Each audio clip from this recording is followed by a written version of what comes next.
What's up, YouTube? I'm bringing you another update on all my tanks, especially my 90-gallon. But let's start with these my breeding tanks first. So, here's the guppy tank. I should have done stands before, but I gotta keep update with you guys. So, I'm not sure. I think I made a mistake and got 3 females and a male that's of a different species. So, guys, please tell me if that's possible for them to breed. I'll show you guys each and every one of them. Hopefully, my camera focuses. And it's not a good angle. Alright, so that's supposedly the male, and this is definitely a female. That's a fact for me because it's really no color.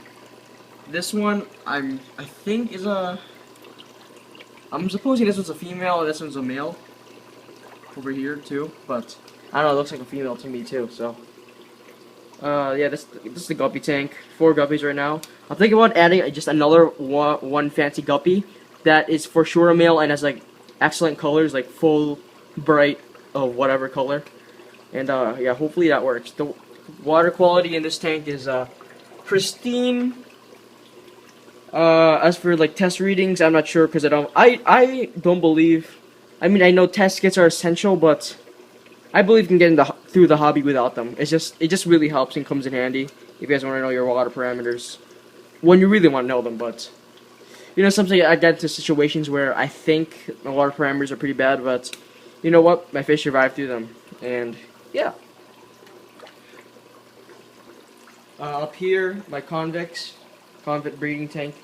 Let me give you guys a close up. I never gave you guys like an actual close up on these fish over here. Let this focus if it can.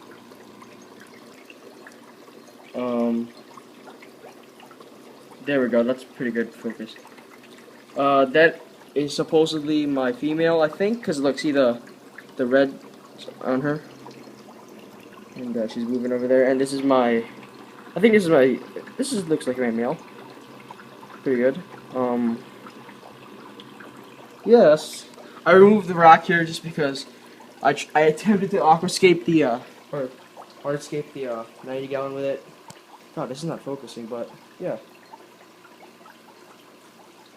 Let's move on to the 30-gallon. Still gotta paint the stand black. I know it's an eyesore. Maybe not, but yeah, it's an eyesore definitely for me.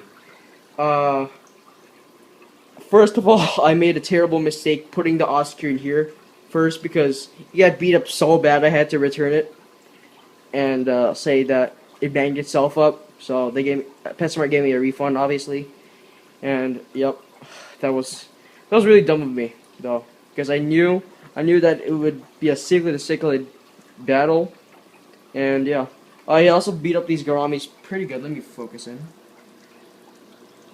If I can focus there. There we go. It's the first Garami. Here's a second one. And yeah, these two got beat up pretty bad by the firemouth. First of all, first they were picking on the firemouth, which was cowering, as you saw in one of my videos. But yeah, now it's all freaking fighting. But it looks pretty docile right now. Hopefully, it stays that way. It looks like he's not. Looks like he got the he gave them the clearance, to hang out in his territory. And I also removed the Raphael from here because he was getting bullied and picked on, and he's not a really like, aggressive kind of fish. And Garamis, I mean these guys they go pretty well hand in hand. They're both semi-tempered, semi-aggressive tempered. So yeah, I think it's pretty good. He's chowing on my shrimp pellet right now. Let me focus on that. Yeah. So finally, what I've been waiting for you guys to see, my my 90-gallon. Let's move on to here. Let me tell you guys, this substrate was a pain in the holy crap. It took like 12 hours to rinse 150 pounds of the substrate, and it's still not like dust free. I mean, there's still a lot of dust still in it because it's actually paving layers of the first layer of paving, like how you put bricks on and then like let me focus on that. let me just back up. Like, when you pave like bricks and you want to like cement it together. Well, not re-cement it, but pave it together. The thing you put under the bricks first is this. This is the substrate, or this is the layer, and yeah, it's about 150 pounds of this. First of all, I messed up so bad. I wasn't. I knew it was gonna be pretty bad at first, like when I first put it in the tank. But when I first put it in the tank, I didn't know it would be so milky that like for days. And I mean, no, not for days, but like for 24 hours, it was still milky. And the reason was because there is this like there's a little bit of this concrete substance that they put in paving sand, which I do not recommend paving sand, and I do not recommend being cheap in this hobby, but I had to go that way because I had no more money. I'm pretty much broken now, but this is the tank. This is the tank I like. I mean, the aquascape, the hardscape is not that, it's not that stylish, but you know what? It looks pretty fine. It looks pretty fine right now. I mean, at its early stages, I don't really care.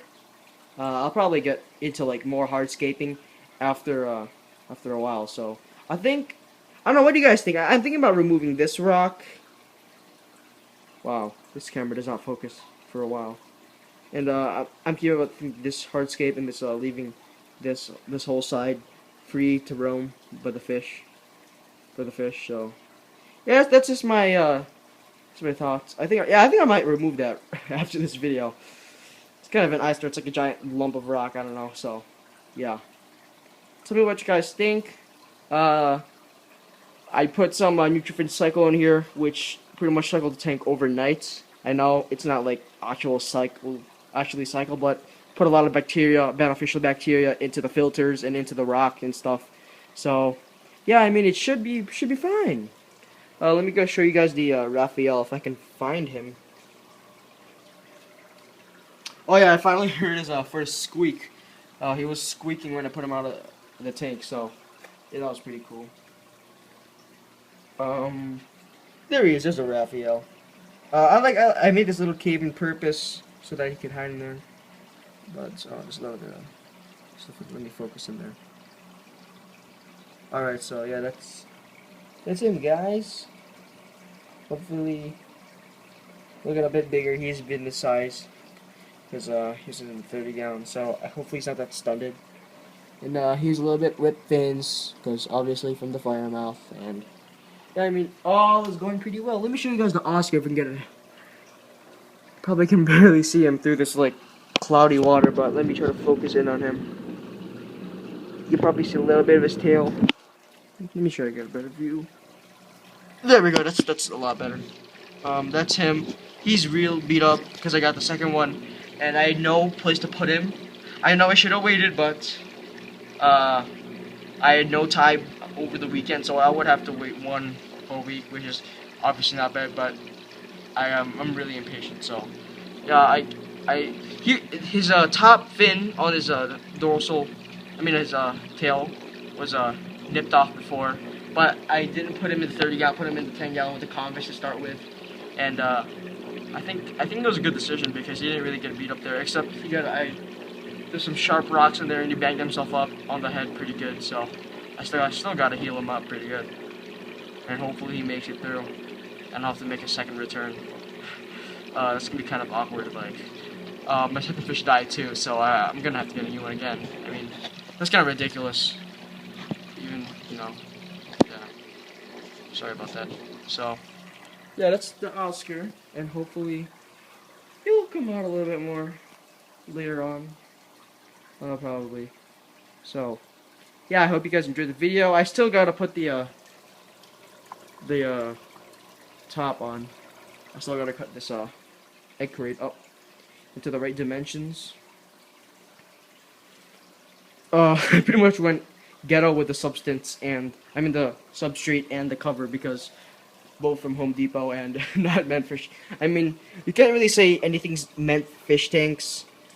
You can pretty much put anything in there if it's fish safe, and I pretty much fish proofed this whole freaking substrate because I washed it thoroughly with like a freaking hose. Each like 50-pound bag, it took like 3 hours to wash because there was just so much cementing stuff in there. It really was a pain because I really had to like make sure the water was clear. I had to run it through like strainers, make sure it was clear, do water tests. Well, not really water tests, but like water, like cloudiness tests, you know. So yeah, I hope you guys enjoy the video. Peace.